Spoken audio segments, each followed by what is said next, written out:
Oh, ow. Hello. Welcome once again to Stuff and Things, where I like to talk about stuff and occasionally even things. I'm your good friend Bradley, and today I am sitting on the pointy butt rock in front of the pointy non-butt rock, and today is a Sunday Stuff and Things. And on this Sunday Stuff and Things, we have stuff and things to talk about. Where are they? Including, gotta put rocks down on my notes because it's very windy. We're going to be talking about upcoming videos, things that you can look forward to on Stuff and Things and Working. And then we're going to be touching on the Toscano Classico cheroot. I mentioned that in an episode a while ago. I've just done a video on those. Pretty interesting stuff. And then I want to talk about my obsession, my recent obsession with the Bronze Age / Bronze Age collapse / early Iron Age. Basically, ancient history. I've been just absolutely obsessed with it lately. I've been consuming all sorts of different sources for that. And then of course we will have your questions, comments, and feedback in hashtag askstuffandthings. So let's get into it. Lighting is always tough when I'm out here on location. The sun is directly overhead, so it's shining down. I'm sure my face is completely shadowed. We're just gonna have to deal with it. And it's also kind of windy. Hopefully the audio is not too bad. From what I can see, we seem to be okay. All right, so what can you look forward to on Stuff and Things and Working? Well, the first episode you can look forward to this coming Wednesday is the I'm Not Going to Like This episode on Seattle Pipe Club's Gentleman's Rum Vanilla. I recorded this a couple weeks ago, I guess. It's an interesting blend. It has two things that I normally wouldn't like. Alcohol. Well, I drink alcohol occasionally, but as far as things I don't like at a pipe blend, alcohol and vanilla flavoring. So, all indications would be that I wouldn't enjoy this blend, but check out that video this coming Wednesday and see what I thought about Seattle Pipe Club Gentleman's Rum Virginia. I keep saying Virginia, vanilla. The next episode after that, the following Wednesday, is going to be about my embarrassing high school art. When I was moving a while back, I knew I had it, but I came across, again, a giant portfolio of just ridiculous art pieces that I did when I was in high school. And I think it's a fun video. I think you're going to enjoy seeing some of these little masterpieces that I did when I was around 15, 16, 17, 18 years old. So check that out. And then the video after that will be on the Toscano Classico. I'm still not sure if these are technically cheroots, because I think cheroots aren't supposed to be tapered, and these are tapered on both ends. But anyway, an interesting thing to discuss. I talk about, just the flavor, the history of these, but then also their connection with Clint Eastwood, possible connection with Clint Eastwood and the Sergio Leone, Good, the Bad, and the Ugly, The Man with No Name trilogy. Are they the same cigars that he had in those movies? Maybe, maybe not, probably not, but they're definitely the same type. And a really interesting non-pipe related but tea related subject. I found them fascinating and a really interesting experience. And then we're gonna have Working episode 33, which actually just posted on Friday, but it is the completion of that giant driveway that I was working on. Please check out Working, please. I'm begging you. I did the name change on the channel. I'm trying to get some traction with these videos, and I don't know. We need more people watching these videos. We need to get them in the algorithm. We need likes, we need follows, we need people to subscribe to the channel, or I will lose my mind. So check out Working, episode 33, a really cool project that has come to completion. Lots of other good stuff coming up on both channels. All right, so I mentioned the Toscano, and I'm just gonna briefly talk about them because I don't wanna ruin the video that's coming up. But you'll see here that I have one that I have cut in half.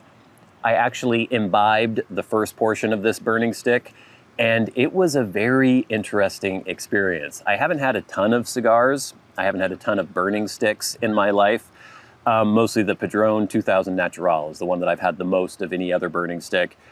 This burning stick, it still tastes like a burning stick, but it also has a very pipe-like quality to it. It uses dark-fired Kentucky in it, and we had the review I did of, I'm not gonna even remember it now, it's the Seattle Pipe Club Plum Pudding Burning Stick. And I said, even though they actually have inside that burning stick sprinklings of plum pudding pipe blend, it didn't really taste very much like the plum pudding pipe blend to me. It mostly just tasted like a cigar. This one has a very distinct, pipey, like dark fire blend taste to it. It definitely has a burning stick taste to it as well. But I don't know, I haven't had a huge experience, like I said, with burning sticks that are supposed to be pipe blend adjacent. But this one is the most pipe blend adjacent, I would say. Very, very distinct, pipey, dark-fired Kentucky flavor to this. So really interesting. So be sure to check that video out when it posts. All right, but now to the main subject of this video. It's been several months now, but I've been talking about, I read the Iliad and the Odyssey. I read the Marshall Lattimore translations of those. I would highly recommend.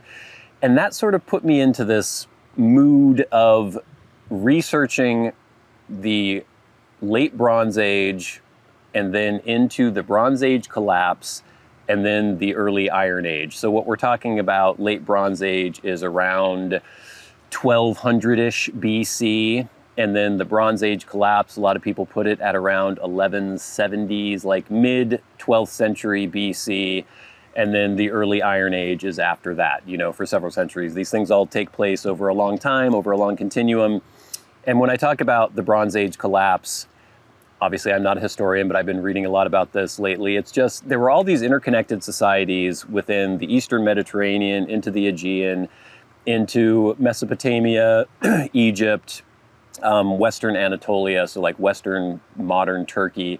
They were all interconnected. They were all trading together. There were large empires, the Hittites, the New Kingdom in Egypt, the Mycenaean palace cultures in the Aegean and ancient Greece, the Minoans on Crete, even though by the end of the Bronze Age, they were kind of taken over by the Mycenaean Greeks. We have the Assyrian cultures in Mesopotamia. So all of these cultures were sort of connected by trade networks. There are these amazing cuneiform letters that were sent amongst different kings from these various empires. So there was this feeling of this kind of community of these large, mostly urbanized and advanced cultures. And then starting in the 12th century BC, a lot of these cultures just kind of collapsed. The Hittite Empire just imploded and disappeared. The Egyptian New Kingdom, even though they were able to repel some of these invasions by the sea people, this is another thing that's a really interesting factor in the Bronze Age collapse. These groups of people, probably from the Western Mediterranean, coming in, attacking a lot of these settlements, some just coming to settle in these areas. Like, it's just this huge stew and mixture of all these interesting things. Also, just the connections with the Homeric myths that I was reading in the Iliad and the Odyssey, how much of that has any sort of historicity to it. Were any of the figures described in in Homer's works actually based on real historical figures? So I've just been really obsessed with all this stuff and really fascinated by it. And so I've consumed recently the Lattimore translations of the Iliad and the Odyssey. I have been reading Herodotus, the Histories. So obviously he's writing much after the Bronze Age. He's writing just kind of shortly after the Persian War between the Greeks and the Persians. And that's just been absolutely fascinating as well. I've been listening to a podcast called The Ancients. It's part of the History Hits, network of podcasts. And that just has a lot of really fun episodes where they say, oh, let's look at the Colossus of Rhodes, or let's look at the Hanging Gardens of Babylon. Let's look at Zeus or Aphrodite. Just a lot of these things from the Bronze Age and the early Iron Age. They'll have an entire episode devoted to one of those subjects. So I highly recommend the Ancients podcast. And then I've been playing some video games. I was like, are there any Bronze Age video games? And so I found that there is an entry in the Total War series. So these are games that I played way back. I used to play Rome Total War and Empire Total War, Medieval 2 Total War. They're these large kind of strategic empire building games where they will set, the historical base ones will have you a certain historical setting. You'll take control of a faction. So in Rome Total War, obviously you're controlling the Romans, but then you're building up your empire, you're fighting these other factions, you're grabbing land. They're using, with varying amounts of authenticity, authentic units from that time, like different kinds of soldiers, different kinds of weapons. And I didn't know that that series had still been continuing, but they are still making video games in the series. And a few years back, they released, I guess it's a Total War Saga Troy. So it's just completely based on the Iliad. And it's so cool because it's basically the map that you're struggling on is basically the Homeric map of the Aegean and the western coast of Anatolia during the period where the Trojan War was supposed to have taken place. So like 12th century BC. And it's so cool because you can take control of the Mycenaean factions. You could be Agamemnon. You can be Achilles. You can be... on the Trojan side, you could be Hector, you could be Paris, you could be Priam, and it's just really cool because you could play it sort of mythologically where they have these mythological units like centaurs and things, or you can do it like on a completely sort of historical basis where you don't have any of those fantastical elements, and it's just super fun. And then they also released recently Pharaoh Total War, so that's the original version of that takes place, I guess, sort of in the late Bronze Age, and they even have the invasion of the Sea Peoples and all this stuff. But they recently released an update called Pharaoh Dynasties where they added all the Mycenaean Greeks, the Trojans, like all these different factions. So if you are interested in the Bronze Age in a pseudo-historical manner, these games are really great. So I don't know what I want you to draw from this other than it is absolutely fascinating to look into these historical periods. You can see so many parallels with our modern times. People are people, and people have been people since people were people. And I think we tend to sort of look down on the past, look down at the cultures of the past, and think that we're the most evolved and the most enlightened people that have ever existed on Earth.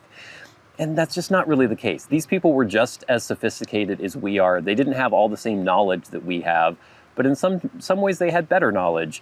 But just seeing the kinds of relationships, reading these historical works, reading some of the poetry and the literature from that time, just looking into and investigating these time periods, it's just fascinating to see all the connections with these cultures, how these cultures parallel ours, and how, yes, people have been people for a very long time. And I really recommend reading the Lattimore translations of the Iliad and the Odyssey, Herodotus, the histories. I have like a Penguins Classics version of that. It's just absolutely fascinating. I love it. The Ancients podcast, and then the Total War games, Total War Saga Troy, and Total War Pharaoh Dynasties. Fascinating stuff. All right, gang, but now it is time for hashtag #AskStuffandThings. Remember, if you have a question for me and you would like it answered on the Sunday Stuff and Things, tweet at SATBradley with the hashtag #AskStuffandThings, and I will do my best to answer you. You can also, if you are a Patreon supporter, leave a question on Patreon and go right to the front of the line. You can hit that super thanks button under this video and go right to the front of the line, or you can leave questions, comments, and feedback under my YouTube videos. We have some feedback from last week's Sunday Stuff and Things. This is from @ColoradoShirePiper. They say, couldn't be prouder to be a part of the small faction of pipers around the world. Keep doing what you're doing. I find immense joy with your channel and learn something new from every video. Thank you, man. Well, thank you, Colorado Shire Piper. And that's in response to me talking about, you know, never running out of blends to review. Even though people who are into pipes are a tiny fraction of the population on this earth, we still have an amazing array of blends to enjoy. Next, we have @Commodore N64. Interesting. So you're combining the Commodore 64 and the Nintendo 64. The universe speaks. I was just looking into watching some Jackie Chan movies, but wasn't sure where to start. Thank you, Bradley. So I was talking about the Police Story series, which if you haven't seen, is my audio still recording? Yes. There are these fantastic movies, the first three at least. Police Story 1 from 1985, Police Story 2 from 1988, and then Police Story 3/Super Cop from 1992. These amazing Jackie Chan action films with some of the best practical stunts and set pieces you will ever see. Check them out. There's an amazing Criterion collection, a 2 Blu-ray set of Police Story 1 and 2, and then I got a Blu-ray of Police Story 3 as well. Fantastic. We have @LedgerandLace says, I am not an action movie kind of gal, but I really do like Jackie Chan for all the reasons you gave. There was one movie where he broke his foot on a stunt and they painted his cast to look like a sneaker for the rest of the film. I remember that. I can't remember what movie it was. Was it Rumble in the Bronx, maybe? One of his kind of crossover American films. But that's one of the great things about these Jackie Chan films is there are usually outtakes over the credits where it shows the stunts going wrong, and you can see just how dangerous and crazy these stunts are. Then we have our good friend and newest Maniac tier member of our Patreon, at Ryan McFadin, who says, happy to be a Maniac man. Thank you so much, Ryan. Okay, we have some feedback from my recent street photos video that I posted last Wednesday. So this was me taking a look at some photos that I've been taking recently, talking about my process and what it's like trying to take street photography photos in a city as small as Bellingham, Washington, where I live. At Sapphire7803 says, watch this on Patreon already. Ding, ding, ding.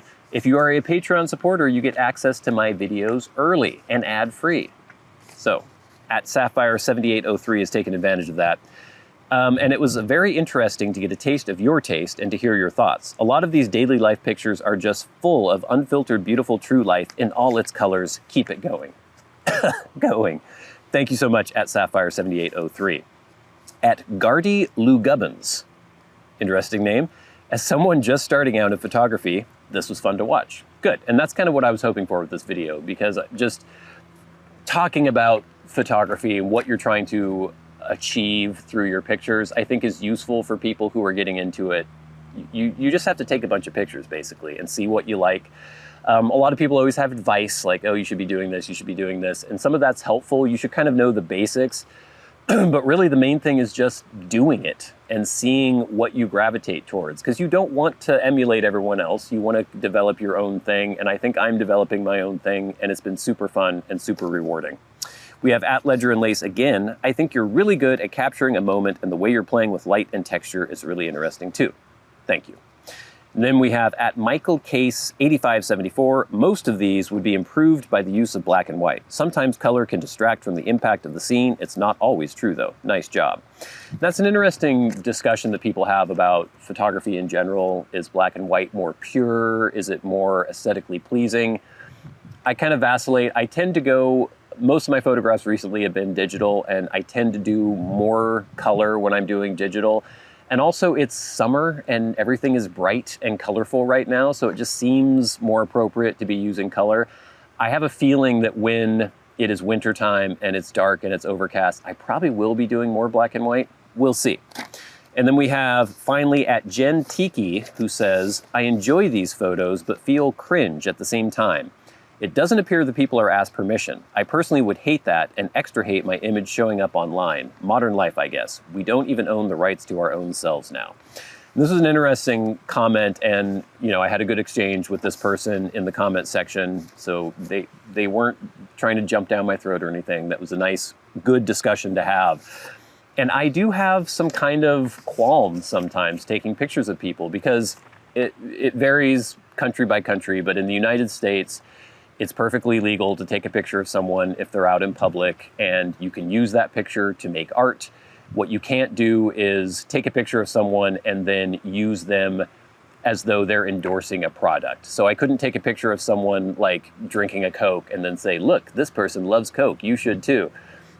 There's kind of weird gray areas, but basically if you're out in public, you're allowed to take somebody's photo and you're allowed to use that photo however you wish. There is no permission needed. That being said, I have limits on what I will photograph. I don't typically photograph people who are homeless or people who are obviously in distress. I just think that's kind of cheap and weird and kind of exploitative. Occasionally I do. You will have seen some pictures where I'm taking a picture of someone who is homeless, but it has to feel right. There has to be a good reason. Some of them, these people have actually asked me to take their picture, so I will. And there's just, I don't know, there's certain instances where I just don't feel comfortable taking someone's picture. So that's definitely something you have to just kind of figure out for yourself. Like, should I be taking this picture? Do I feel comfortable taking this picture? Sometimes I ask people permission, but that's a whole different thing. I'm typically trying to capture candid moments where I'm not asking permission, because that's kind of what I'm looking for, are those authentic moments. But yeah, it's a good discussion to have and something you should always keep in mind when you are out there.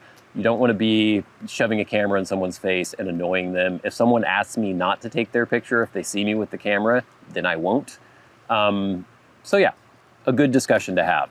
So thank you for all that feedback. Please keep it coming in. It really helps make the show go. But now, it's time for the very best part of the show, and that is where we thank our Patreon supporters.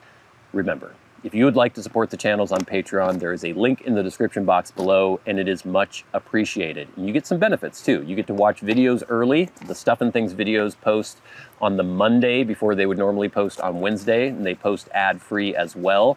And it really just helps me make these videos. I make very little money on YouTube from my videos. I could show you my my income sometime from YouTube, and you might be a little shocked. It's not much.